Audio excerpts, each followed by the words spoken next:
Praise the lord. ఈ శుభదినాన మన వాక్యం ధ్యానించుకునే ముందు ప్రార్థన చేసుకుందాం. పరిశుద్ధుడైన మా తండ్రి, నీకు వందనాలు. ఈ బిడ్డలు ఆశతో ఎదురు చూస్తుండగా వీరి ఆశలు తీర్చండి. నీ వాక్యాన్ని ఫలింప చేయండి. నన్ను యోగ్యునిగా చేసి వాడుకోమని యేసు నామములో ప్రార్థిస్తున్నాను తండ్రి, ఆమేన్. అంత బాగున్నారు కదా? ఇవాళ వాక్య భాగము పరిశుద్ధ గ్రంథంలో నుండి యోహాను సువార్త 15వ అధ్యాయము 1-2 వచనాలు చదువుతున్నాం. నేను నిజమైన ద్రాక్షవల్లిని, నా తండ్రి వ్యవసాయకుడు. నాలో ఫలింపని ప్రతి తీగను ఆయన తీసి పారవేయును. ఫలించు ప్రతి తీగ మరి ఎక్కువగా ఫలింపవలనని దానిలోని పనికిరాని తీగలను తీసివేయును. Praise God. దేవుని యొక్క ఆశ ఆయన బిడ్డల గురించి ఎంతగా ఉందో చూద్దాం. ఫలించాలట. దేవుని కోసం ఫలించేవారు కావాలి. వారు ఫలించాలి, బహుగా ఫలించాలి, విస్తరించాలి. ఆయన రాజ్యాన్ని కూడా విస్తరింపచేయాలి.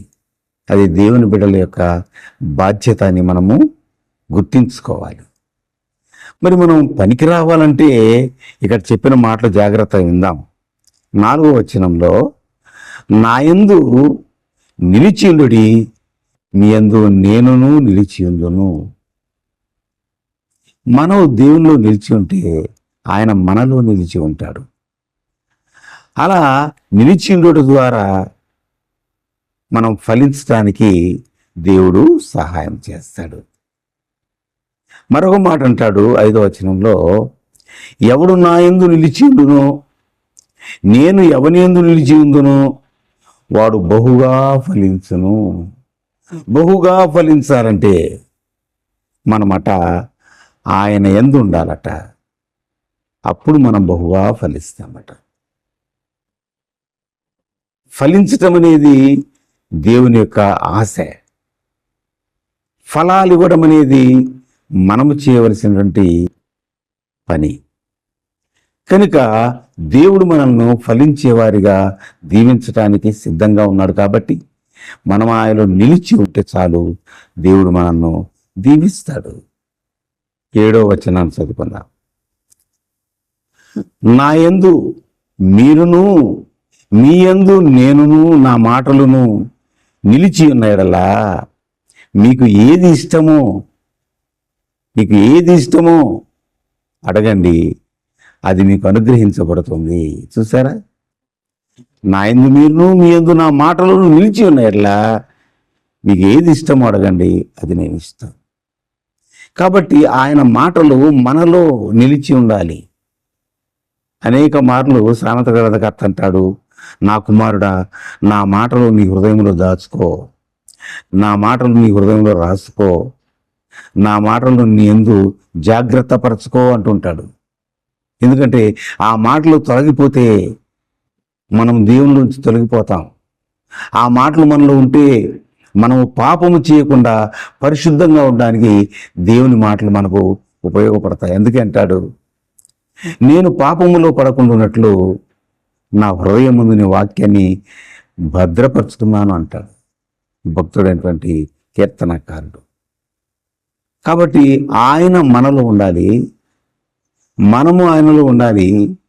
ఆయన మాటలు మనలో నిలిచి ఉండాలి, పోకూడదు. మనము లోకపు మాటలు గుర్తుపెట్టుకున్నంతగా దేవుని మాటలు గుర్తుపెట్టుకోలేకపోతున్నాం. దైవజనుడు వాక్యం చెప్పిన తర్వాత మీకేం చెప్పాను నేను అడిగితే దానికి జవాబు ఉండట్లేదు చాలా చోట్ల. కారణం ఏంటి? మాటలు నిలవట్లేదు. అంటే దేవుని మాటలకు వారి హృదయంలో స్థానం ఉండట్లేదు. లోకపు మాటలతో నిండిపోతున్నాయి. అందువల్ల మనం ఏదడిగినా పొందలేకపోతున్నాం. ఉదయకాల సమయంలో నీ హృదయాన్ని ఖాళీ చేసుకో, ప్రభు మాటల కోసం సిద్ధపరచుకో. అప్పుడు నీవు ఆశీర్వించబడతావు, నువ్వు అభివృద్ధి చెందుతావు, నువ్వు ఫలిస్తావు, బహుగా ఫలిస్తావు. కాబట్టి ఆయనలో మనం ఉంటే శ్రమల మీద జయమిస్తాడు, బలహీనతలో బలం ఇచ్చాడు, ఇస్తాడు. అంతేకాదు ఫలించుటకే మనల్ని ఆయన ఏర్పాటు చేసుకున్నారని మనము తెలుసుకోవాలి. ద్రాక్షావళి అయిన యేసయ్యలో మనం నిలిచి ఉన్నట్లయితే మన దుఃఖంలో ఉల్లాస వస్త్రాన్ని ఇస్తాడట, బూడిదకు ప్రతిగా పూదండలు ఇస్తాడట, దుఃఖమునకు ప్రతిగా ఆనంద తైలమును, భారభరితమైన ఆత్మకు ప్రతిగా స్తుతి వస్త్రాన్ని ఆయన ఇచ్చి ఆయన మహిమ పొందుకుంటాడు. కనుక ప్రభువులో నిజమైనటువంటి ద్రాక్షవల్లి అయిన యేసులో మనం నిలిచి ఉంటే ఫలిస్తాము, బహుగా ఫలిస్తాము. అంతేకాదు కృపావరాలు, ఆత్మ ఫలాలు మనకు ప్రభు అనుగ్రహించి మన సొంతం చేసి ఆయన మహిమ పొందుకుంటాడు. అలాంటి కృప వింటున్న మీకు, మాకు, మనందరికీ ప్రభు దయచేయునుగాక. ఆమేన్. ప్రార్థన చేసుకుందాం. పరిశుద్ధుడైన మా తండ్రి, నాయన ఈ ఉదయకాలంలో వివరించిన నీ జీవము కలిగిన మాటలు మా హృదయాల్లో ఫలింపచేయి నాయన. మేము ఫలించి నీ నామానికి మహిమ తెచ్చే బిడ్డలుగా మమ్మల్ని ఏర్పాటు చేస్తున్నందుకు నీకు స్తుతిస్తూ, ఈ బిడ్డల హృదయాలను కూడా మీరు ఆశీర్వదించి ఆదరించి నీ మాటలతో నింపి ఫలింపచేయమని, ఈ దినపు దీవెనలతో నింపమని యేసు నామములో ప్రార్థిస్తున్నాను తండ్రి. Amen. Praise the lord. God bless you all.